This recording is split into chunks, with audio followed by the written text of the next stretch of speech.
Hi friends, எல்லோரும் எப்படி இருக்கீங்க? இன்றைக்கி வந்து நம்ம கேழ்வரகு புட்டு தாங்க செய்ய போகிறோம். அதுக்கு ஒரு கப்பு மாவு எடுத்து சலிச்சுக்கலாம்.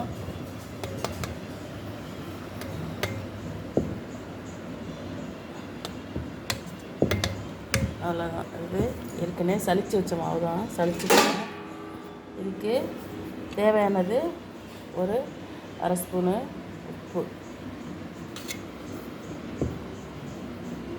இதை போட்டு ஃபஸ்ட்டு நல்லா கிளறி விட்டுக்கணும். அப்படி அதுக்கப்புறம் என்ன பண்ணணும், தண்ணி தெளித்து தான் நம்ம பிசையணும்.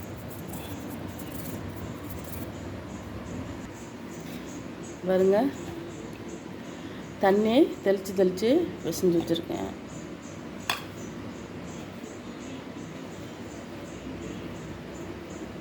இதை என்ன பண்ணணும், நம்ம இட்லி சட்டில் வச்சு துணி போட்டு இட்லி வைக்கிற மாதிரி இதை அள்ளி வச்சு நம்ம அவிக்க போகிறோம். இது நல்லா பிசைஞ்சிட்டேன். முதல்ல கொஞ்சமாக போட்டிருந்தேன், பசங்களை வேணும்னு சொல்லவும் இப்போ நிறையா போட்டிருக்கிறேன். அவ்வளோதான். உப்பு தண்ணி தெளித்து இது பண்ணுறதில்ல. நான் அப்படியே தேவையான அளவு உப்பை போட்டு நல்லா கிண்டி விட்டுட்டு தண்ணி தெளித்து இது மாதிரி பிசைய வேண்டியது.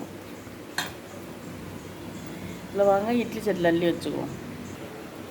இது பாருங்கள், இட்லி துணி போட்டு தட்டு வச்சு துணி போட்டாச்சு.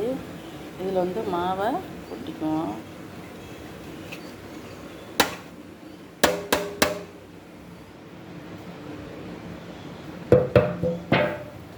அவ்வளோதான்.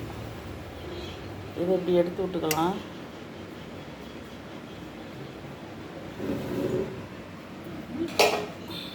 இதை இப்போ மூடி போட்டுக்கலாம். மூடி போட்டு குக்கரில் கேஸில் கொண்டு வச்சிடலாம். அடுப்பில் வச்சாச்சு, வெந்திக்கிட்டு இருக்கு. நம்ம அதுக்குள்ளேயும் போயிட்டு தேங்காய் உடைச்சிட்டு வந்துடலாம். அங்கே இது வெந்துருச்சான்னு பார்ப்போம். வாசம் வருது, வெந்துருக்கணும்.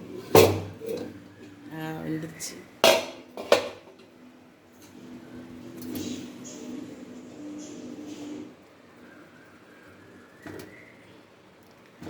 வெந்துருச்சு. இதை எடுத்து அப்படியே வேறு பாத்திரத்தில் மாற்றிக்கோ. இப்போ தேங்காய் திருட்டிட்டு வந்தாச்சு.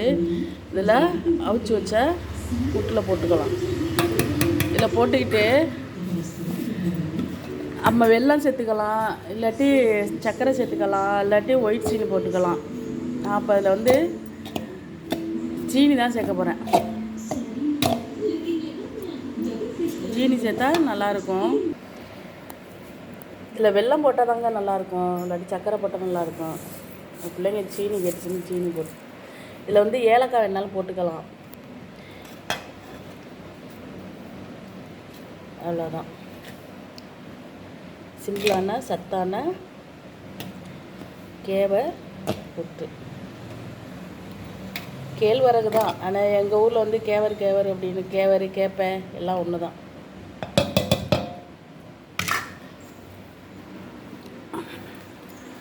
பிடிச்சிருந்தா லைக் பண்ணுங்கள், ஷேர் பண்ணுங்கள், கமெண்ட் பண்ணுங்கள். வாங்க சாப்பிட்லாம்.